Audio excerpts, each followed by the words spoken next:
What's going on, everybody? Welcome on this bright and hot, sunny 4th of July. And I want to talk about something else other than 4th of July. As many of you probably know about via social media, there was a 6.4 earthquake in on the west coast, Southern California. And this will be a good time to talk about earthquakes and geology and plate tectonics. Just like it's a learning tool, so people actually can understand what happens, what's going on. It's a general overview. First of all, just happened not too long ago. I hope everyone is okay there. Hope no one was hurt. Hope no one was seriously injured or any kind of big harm came to people. But let's discuss what an earthquake is. For those who don't know, the Earth, the Earth is separated into different parts. Okay, you have the crust, which is the outer layer of the Earth, the part that we're on. That's the mountains, the land, the sea, the oceans, the rivers, all the stuff. That part is called the crust. Okay. Then you have the mantle. That is the layer below the crust. Okay. Then below that you have what's called the outer core.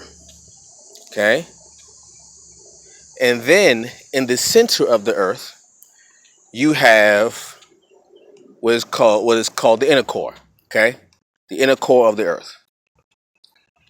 What we're going to deal with now is the first two layers, mantle and crust. What people don't know, well, some people may not know, well, I'll say that, some people may not know is that the Earth's crust is broken up into large landmass. I'm not talking about continents, I'm talking about something larger than the continents. The continents are the part of the crust that are coming out of the water. Okay? But below the water, below sea level, like the floor of the ocean crust, is the much larger place they call plate tectonics, which are giant and enormous. Doesn't quite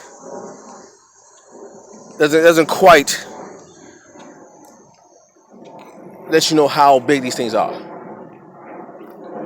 But they're called plate tectonics, and these plate tectonics are they're kind of like puzzle pieces, jigsaw puzzles, right? You know how when you put puzzle pieces together and some fit, some don't. Well, with the plate tectonics, they're parts that they're pieces of the crust where like they move. What people don't know is the Earth's crust is in constant motion. It's always moving. Why, you may ask? I'm glad you asked. The plate tectonics move because the mantle, if I'm not mistaken, the mantle is, I don't want to say liquid, I say molten.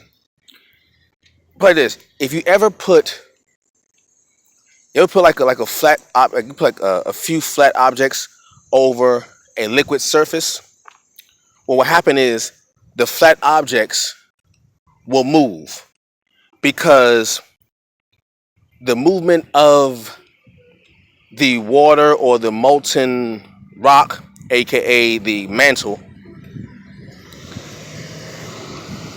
is in constant motion. Therefore, the plates are in constant motion. Okay? When you put a solid surface over a liquid surface, the solid surface will move. Okay? So, the movement of the plate tectonics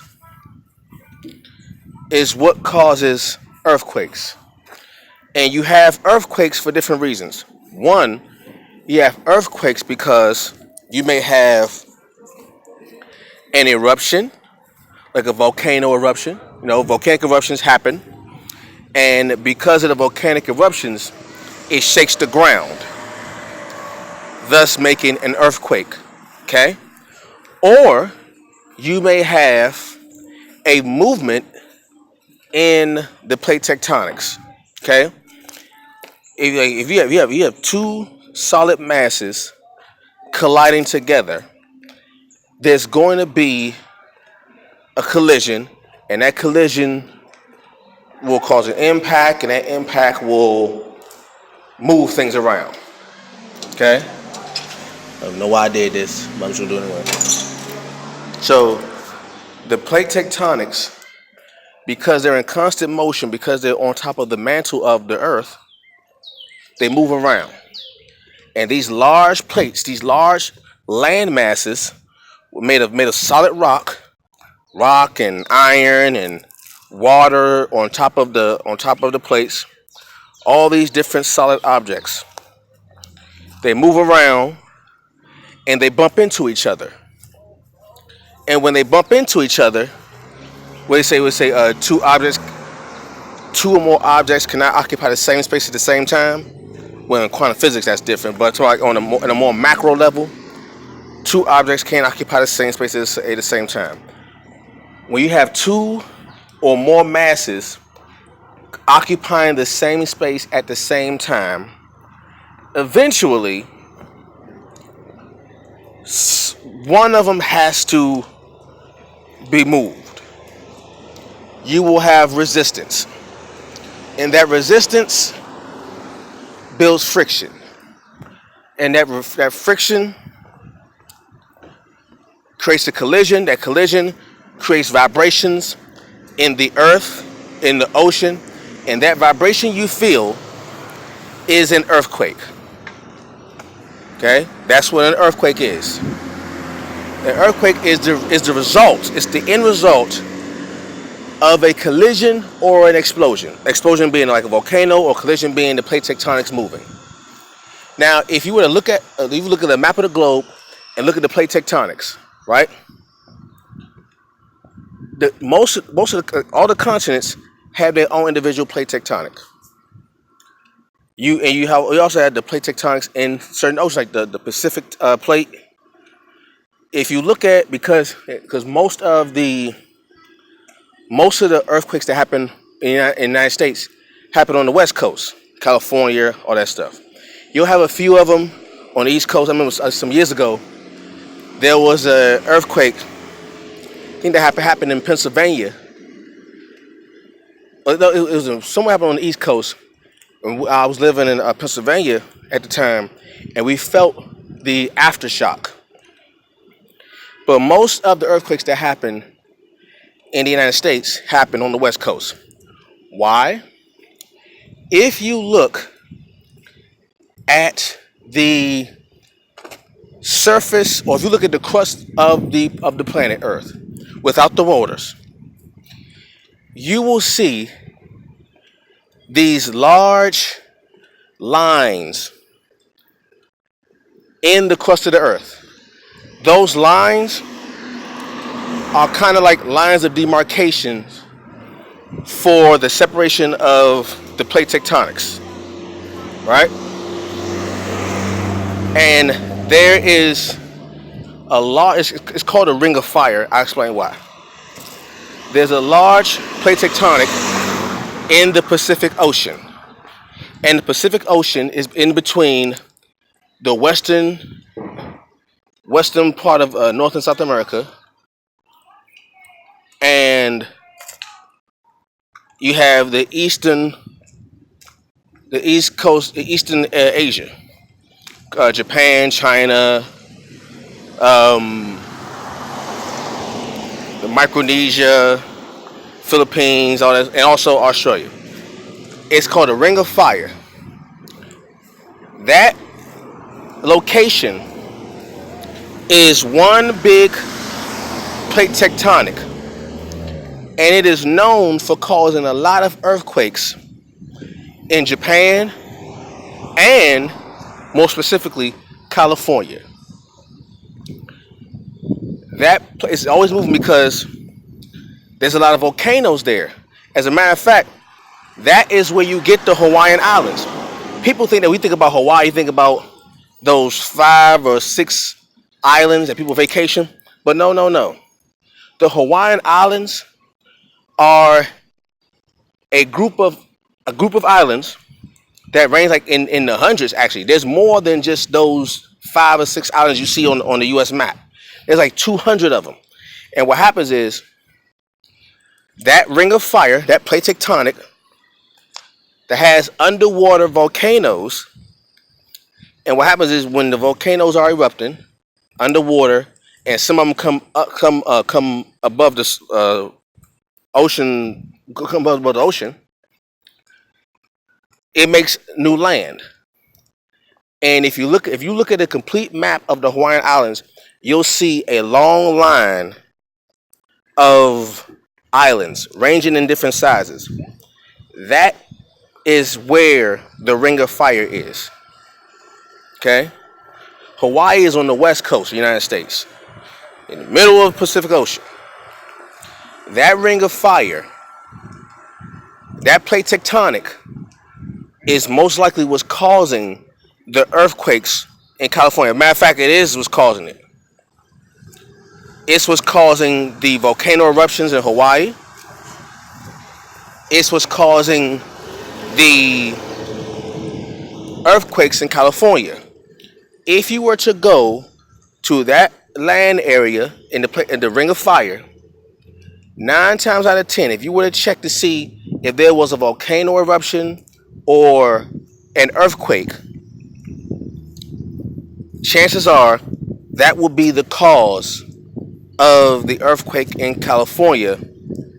If you could trace it back, because when the earth shakes, it travels. First of all, the earth is always moving. Therefore, it's always shaking. It's always earthquakes. The difference is every now and then you'll get some big ones. But if the earth is if the earth's crust is a bunch of different solid plates of land, and it's moving on top of molten rock, there's going to be some rumbling, there's going to be some movement, some jostling, some vibration constantly. It's going to be. Now, we on the surface, on the very, very top surface of Earth's crust, may not feel it most of the time, but every now and then we will get a jostle from the bottom of from the Earth's crust that is strong enough and powerful enough so that we on the surface, the top surface of the Earth's crust, can feel it. What happened today was just that. An earthquake happened on the bottom of the Earth's crust, and it was strong enough for those on the West Coast to feel it and to visually see it, because they have what's called seismographs. Seismographs are what geologists use to measure the strength of earthquakes. Okay, and it's always moving. The crust is always moving, so there's always going to be small little miniature earthquakes that we don't feel. Every now and then, we'll get one that is registered on what's called the Richter scale. Okay, the Richter scale is what is used to measure the strength of an earthquake. So today was a magnitude 6.4 on the Richter scale. Okay, that's what they use to measure the strength of an earthquake. A 6.4 is enough for people on the top surface of the Earth's crust, i.e. us or those on the West Coast in this particular case. A 6.4 is strong enough where you can visually see things happen. I just got finished watching a show, what's it called, The Herd, on Fox Sports 1, with Colin Cowherd. In the middle of his live broadcast on his show, The Herd, on FS1, you saw him on live TV move back and forth. You saw the camera move back and forth. It wasn't a visual effect. It was an earthquake. It was that earthquake that just happened, that it was strong enough so you could visibly see him move on live TV. And that's happened before. I think it was a baseball game like a long time ago, long time ago. How's it going? A long time ago, where a baseball game was interrupted because of an earthquake. All right, so check out for the Richter scale and check out that Ring of Fire area, and that should tell you where it happened, or they call it epicenter. All right, catch you all later. Peace.